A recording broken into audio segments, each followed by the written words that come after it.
El Colegio La Balaguera de Albal se inauguraba oficialmente esta mañana por el conseller de Educación, quien visitaba las nuevas instalaciones. Treballant en equip per a aconseguir el que tots volem, que és una millor, una millor educació, una educació en valors, però també en coneixements per a que les futures generacions tinguen totes les possibilitats a este nivell.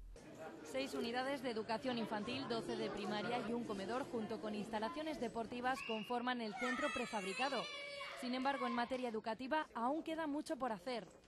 El Colegio Sant Blai se construyó en 1926 y no cumple con la normativa vigente. N'hi ha, per exemple, finestres de guillotina, o sigui que si un dia agarra un xiquet pot passar alguna cosa, en unes grans estructures dels ventanals de madera, que hi fa un fred que pela, no n'hi ha calefacció d'aigua calenta, la llum que n'hi ha és prou dolenta. Las instalaciones del Juan Esteve están obsoletas.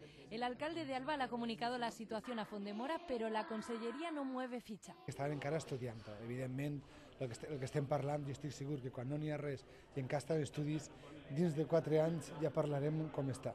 El alcalde insiste en esta necesidad educativa de Albal, una localidad cuyo índice demográfico aumenta a pasos agigantados.